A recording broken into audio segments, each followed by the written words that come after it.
Bonsoir à tous, bienvenue dans 7e art, votre magazine sur le cinéma. Aujourd'hui, notre émission est un peu particulière parce que nous allons être en duplex depuis Oyem, là où vit mon invité du jour. Il est comédien, il est titulaire d'un diplôme de metteur en scène, théâtre, cinéma, de l'École nationale d'art et de manufacture, ENAM de Libreville. Et elle également enseignant en éducation artistique. Mon invité du jour est Ngane Mot. Je suis là sous le grand arbre qu'on appelait Nkoumé-Keng. Là même le fondement donc, de la ville d'Oyem. C'est ici justement où Oyem a pris naissance. Vous comprenez bien ce que je veux dire. Nous sommes au centre-ville, mais symboliquement sous le Nkoumé-Keng. Et c'est effectivement là que la première autorité de la ville, j'entends par là le maire, a érigé le corps de garde qui est un haut lieu de la culture fan. Vous avez un diplôme de metteur en scène, théâtre, cinéma, obtenu à l'École nationale des arts et des manufactures, l'ENAM de Libreville en 92. En quoi consistait votre formation? Il faut déjà dire qu'au départ, lorsque j'allais à l'ENAM, je n'avais vraiment aucune idée de ce qui s'y passait. Je voudrais d'abord vous faire dire que je suis passé par l'ENAM 2 fois. La première fois, j'ai passé le concours, je suis sorti major donc du centre d'Oyem. Je suis allé pour la première fois, je me suis inscrit. Malheureusement, j'ai dû, puisque je m'étais spécialisé un peu dans le domaine des arts plastiques, parce que vous comprenez que l'École nationale d'art et manufacture forme en même temps, je vais dire, ce qu'on appelle plasticiens, c'est-à-dire qui sont ceux qui manient la plasticité, toutes les disciplines qui sont tributaires du dessin. J'entends par l'architecture, la céramique, la sculpture, etc. Et c'est un peu dans cette option que je me suis inscrit. Malheureusement, tout compte fait, lorsque j'arrive sur place, je faisais autre chose. Enfin, la direction de l'établissement n'a pas trouvé opportun de me garder dans ce volet de plasticien. Et en fin d'année, malheureusement, j'ai été renvoyé de l'établissement. Je suis revenu à Oyem, puisque lorsque j'allais à l'ENAM, j'étais en classe de première à l'école au collège Marie-Nkonde de Mfoul. Et j'ai repassé le concours pour la deuxième fois. Cette fois-ci, c'était pour effectivement embrasser les arts dramatiques, avec pour formation de base l'interprétariat, acteur, enfin comédien, si vous voulez. Et maintenant, puisque nous passons pratiquement 4 années là-bas, donc 1 année de tronc commun et 3 années de spécialisation. Et c'est ainsi que, chemin faisant, d'année en année, j'ai dû m'orienter vers la mise en scène théâtrale et cinématographique. Vous avez commencé votre carrière de comédien au Théâtre national de Libreville. Pouvez-vous nous parler de cette période? Combien de temps y êtes-vous resté? Je n'ai pas mis beaucoup de temps au Théâtre national. Bon, déjà, il faut dire que c'est pendant que j'étais en 3e année à l'École nationale d'art et manufacture, j'étais en fin de cycle, que j'ai intégré le Théâtre national. Et là, c'était déjà pour nous faire des espèces de stages pour voir si on pouvait vraiment tenir dans le métier qu'on a choisi. Et au sortir de là, j'ai dû passer, donc, puisque j'ai obtenu le diplôme en 92, et j'ai dû passer 2 années creuses, j'entends par là 93, 94. Donc après ça, j'ai dû prendre mon courage à 2 mains parce que bon, il faut le dire, hein, je n'ai rien à cacher. Je ne sais pas que je n'ai pas trouvé mon compte, mais je crois que le traitement n'était pas du tout le même que ceux qu'on réservait à certains autres jeunes stagiaires. Vous comprenez bien que pendant que les uns bénéficiaient par exemple d'une petite enveloppe de 50 000 francs chaque mois pour subvenir un peu à leurs besoins, et bon, moi je ne bénéficiais de rien, et quand je pose la question au secrétaire général de l'époque, il me dit simplement ça t'apprendra à aller jouer d'une vette au meeting du Rassemblement national des bûcherons.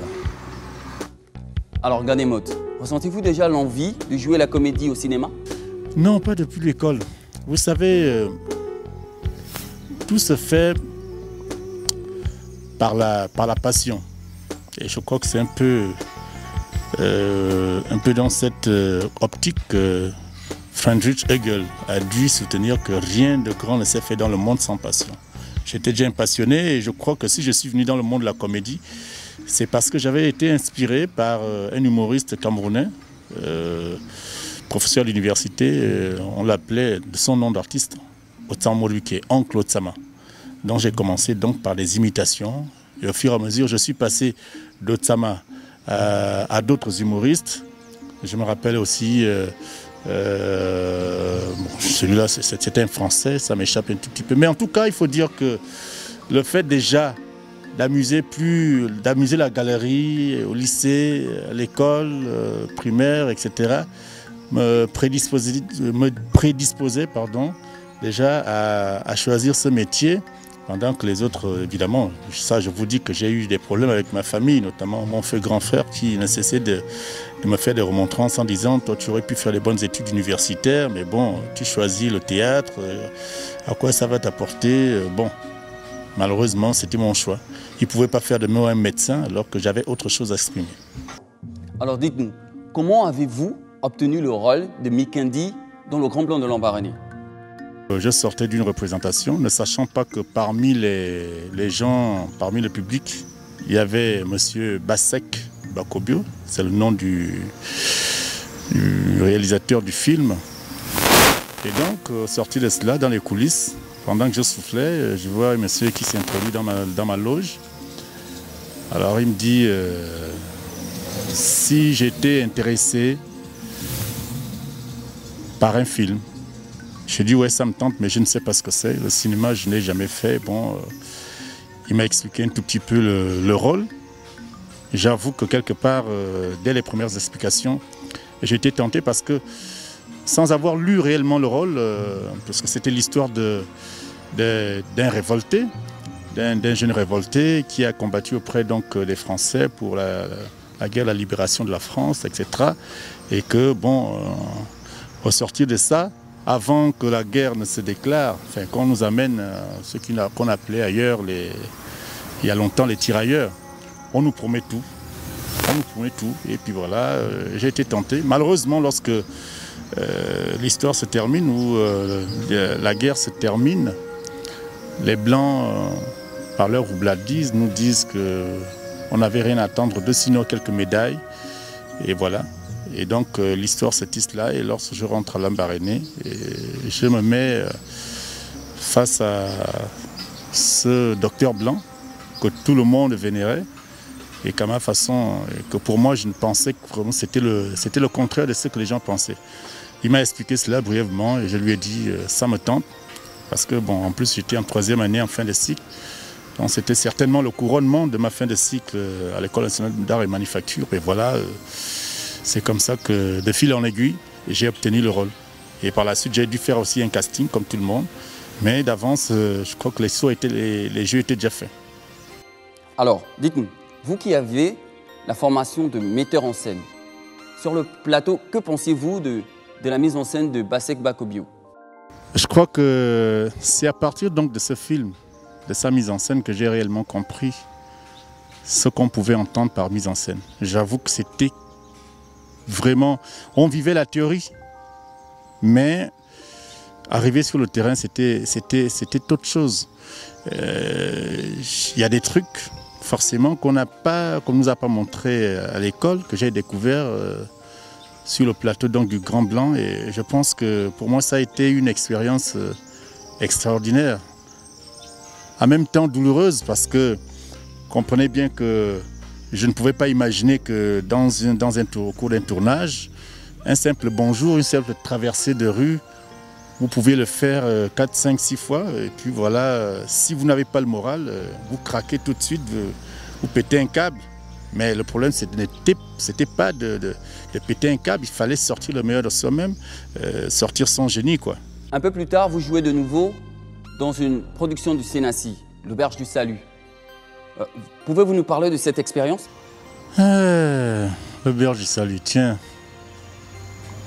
Comme souvenir, il y en a beaucoup, hein. Vous savez, d'une manière générale, ce que j'ai appris dans le monde des arts, surtout du cinéma, c'est le fait que lorsqu'on y entre, on vit l'illusion, on vit les rêves. Bon, évidemment, le cinéma n'est que rêve, puisqu'on vend le rêve aux autres, mais il nous est interdit de rêver. Beaucoup. Non seulement j'ai découvert des personnes que je ne m'attendais pas à voir dans la rue. C'était la première fois que je faisais la connaissance du feu Charles Mensa, Henri Jo. Évidemment, des acteurs aussi comme Jean-Claude Paca, qui d'ailleurs, pendant que j'étais à l'ENAM, était le directeur du Théâtre National.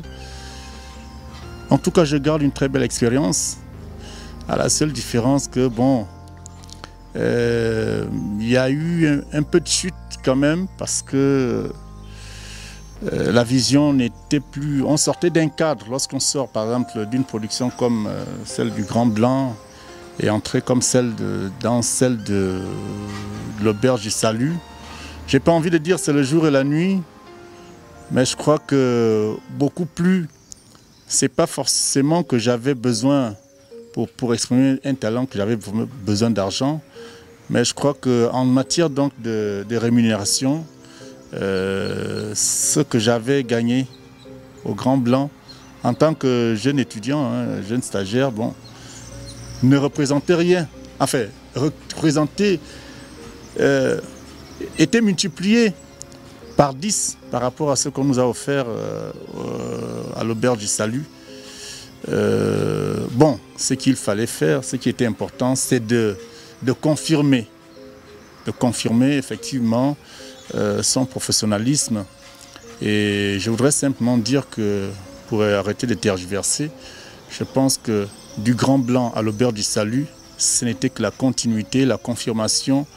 Et c'était une façon pour moi de voir si réellement je pouvais m'offrir une place dans l'univers cinématographique gabonais.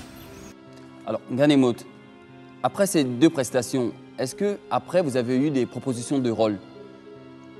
Oui. Bon, au compte du cinéma, peut-être pas, mais je crois que plusieurs années plus tard, parce que là, je crois que l'Auberge du Salut, ça s'est fait pratiquement dans les années 96, je crois, parce que le Grand Blanc, pardon, a été tourné en 94.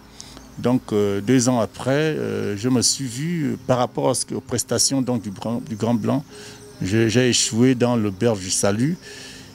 Et plus tard, après 96, en 2009, eh bien, c'est Sloth Pictures, hein, une société donc d'un fils de la place, qui a dû m'ouvrir ses portes pour interpréter un rôle de composition, parce que là, c'est t'amener à jouer les nganga, c'est pas toujours évident si on n'a jamais été dans la peau d'un vrai nganga, mais en tout cas, c'est ça le sacerdoce d'un acteur.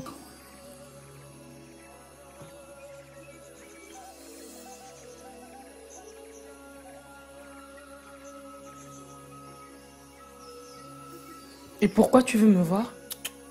Ici, c'est moi qui pose des questions, jeune fille. J'ai besoin de toi pour sauver ton gars.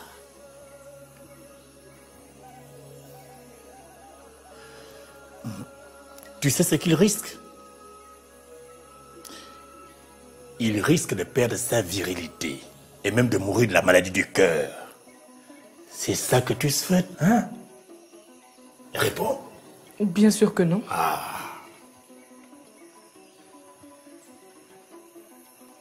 Qu'est-ce que je peux faire?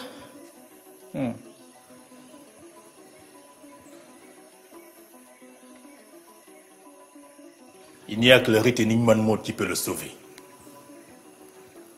Et Yingman quoi? Ningman, l'esprit d'équilibre qui permet de réveiller la part de féminité qui réside en tout homme et que ton homme a endormi en lui en mangeant trop de racines. Ah bon, et je dois faire quoi? Ningman ne s'explique pas. Il se vit.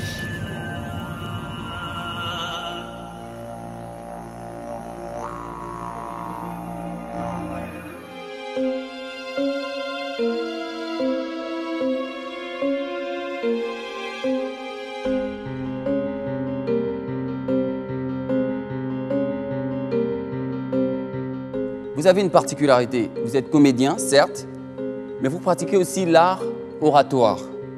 Vous contez des épopées d'une vette. Pouvez-vous nous en parler? Oui. Vraiment, on va dire, c'est une particularité, comme vous l'avez dit. Je l'ai dit tantôt. Un artiste, un comédien d'une manière particulière, c'est un caméléon. Et ce qui marque justement ma vie, c'est le fait d'être, on va dire, un touche-à-tout. Je pratique l'art oratoire parce que, comme vous allez le constater, j'ai été à l'école de Tirandondoutoum, dont je suis l'un des élèves. Pas très bon élève, mais je crois que lorsque je suis arrivé en fin de cycle, c'est à partir donc de l'école de Tirandon que j'ai dû élaborer un mémoire de fin de cycle. Et voilà, je crois que de tous les ouvrages qui ont été écrits par cette éminente plume, je puis dire que de temps à autre, j'ai été un peu de par le monde parler du mvet en français. Parce que le mvet n'est, comme certains le pensent, n'est réservé qu'aux seules femmes qui maîtrisent les arcanes de la langue. Mais je pense que c'est même un reproche qui a été fait à Tirandon par certains. On lui a prêté des intentions en pensant, en disant Tira est en train de trahir les maîtres. Or, nous sommes à un siècle où on parle du donner et du recevoir. Le Gabon, certes, est un pays transethnique. Le Gabon a le devoir de vendre sa culture. Et je pense que c'est ce que nous essayons de faire, au risque que cette culture ne disparaisse avec tous ces grands chantres, ces grands conteurs. Je parle de Zengema, je parle des Douada, je parle également de Akobian. Donc j'ai le devoir de mémoire de perpétuer l'art du mvet à travers les écrits, parce que j'ai également un essai sur le mvet. Donc ça me plaît bien à mes heures perdues. Certes, je ne suis pas un initié, mais je crois que le fait d'avoir cela, de faire partie de la descendance des Kana, me donne l'autorisation d'en parler. Alors, Ngan et Maud, nous, on aimerait savoir, nous qui ne sommes pas forcément de l'ethnie Fan, qui ne connaissons pas forcément vraiment la culture Fan, nous, on aimerait savoir à quoi ressemble une épopée d'une vette contée par Ngan et Maud. Mais ça dépend. Je crois que très brièvement, ce que les téléspectateurs qui nous regardent doivent savoir. Le Mvët, c'est deux mondes diamétralement opposés qui sont en lutte perpétuelle. L'un symbolise le peuple d'Engon, les immortels. Et de l'autre côté, pardon, il y a Okwin, les mortels. Et les enjeux sont les suivants, c'est que les mortels veulent s'accaparer du secret de l'immortalité jalousement gardé par Père Akoma, qui garde le secret de l'immortalité. Mais la particularité à Ngon, c'est par comparaison, si j'essaie de revenir dans la réalité, regardez un peu l'Afrique avec l'Occident. Lorsque les intérêts des Occidentaux sont en jeu, ils ne voient plus leurs petites querelles intestines, des mesquineries. Ils n'en font qu'un. Ils forment un bloc à l'image, par exemple, de l'Union européenne. Bon, malheureusement, et comme très souvent les Africains veulent copier machinalement, et peut-être, passez-moi l'expression, bêtement, l'Occident, alors on se retrouve aussi dans un bloc, mais qui dit bloc dit forcément défendre des intérêts. Mais généralement, comme il y a toujours un problème de leadership chez nous, c'est un peu ce qui caractérise les mortels.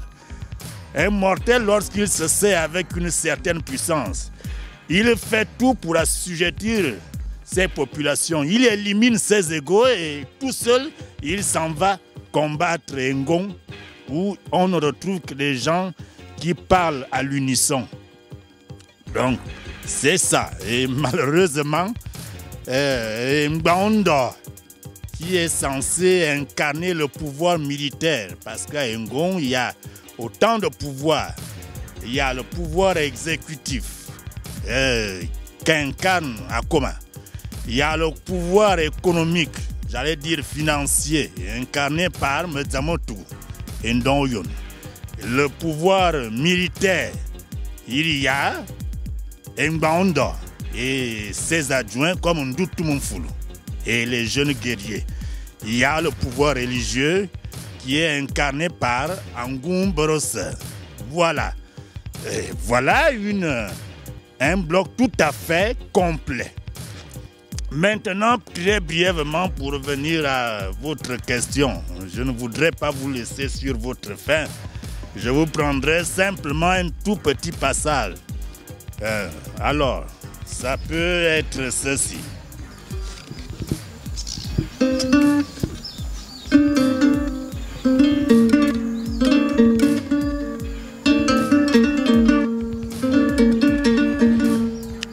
Oyonatan, dans son coma, entra dans le néant. Il ne voyait rien, il n'y avait absolument rien. Et puis soudain, un œuf de cuivre se formant en 4 faces. Il grossit démesurément devant Oyonada Yuri, explosa et donna naissance à Minkurumeki. Minkurumeki engendra Biyama Vinkut, que Biyama engendra Zobiyama, Zobiyama engendra Bikoko Bizop, Bikoko engendra Mbabikoko. Mbabikoko engendra Mbangua, Mbangua engendra Zomokomba, Zomoko engendra Nkwa Zomoko, Nkwa Zomoko engendra Mbamonkwa, Tamaba engendra 3 esprits.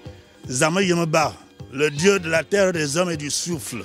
Nkarmaba, le dieu ascendant des immortels, habitant un monde inconnu des hommes, et Zomba, dont on ignore encore les attributions. Revenons-en à la descendance d'Nkarmaba, le dieu des immortels qui nous intéresse dans le Mvët. Nkar engendra Olankar, Olankar engendra Zamola, Zamola engendra Otenzama, Otenzama engendra Naotse, qui fut très prolifique, on l'appelle aussi Ekana. Ekana engendra Vinetsan, et Vinetsan engendra Mbe Vinetsan. Oyone Vinetsan, Yango Vinetsan, Mbe Vinetsan, épousa Belamindi et engendra Akomambe. L'homme dont le secret n'a pas de secret, puissance invincible, pouvoir créateur illimité, sagesse inimaginable. Akoma a entouré la vie d'une étoile inaccessible à la mort. Il est craint et envié de tous les peuples. Profondeur de la connaissance, unique en son genre. Il engendra 3 points de suspension. Alors Ngan et Maud, on va bientôt se quitter, on arrive au terme de notre émission. Alors, nous on aimerait savoir, les téléspectateurs aussi aimeraient savoir, quels sont vos projets à venir artistiques? Quels sont les projets artistiques à venir de Ngan et Maud? Oui, il y a beaucoup de projets, tant qu'on vit, il y a de l'espoir. Je suis en phase de lancer un projet, le plus grand, le plus princier, je le dis avec force. Donc d'ici le mois de janvier, s'il prête à Dieu, je voudrais lancer officiellement les activités du fan club international Pierre Claver Zanebom. Je suis actuellement au lycée public Simon Ayonaba, où je dispense des cours d'art dramatique, vous voyez. Et donc j'ai initié un projet l'an dernier qui a un tout petit peu a traîné les pieds à se voir concrétiser, mais je pense que nous avons le projet donc d'une série intitulée Ciné School. On a été heureux d'être avec vous ce soir encore dans 7e art, votre magazine sur le cinéma. Je suis Sean Kevin Mori, mon invité du jour était Ngan et Maud. Vous le connaissez très bien, vous le connaissez encore mieux aujourd'hui. Donc on se dit au revoir et à la semaine prochaine. Je vous embrasse et bonne nuit. Merci.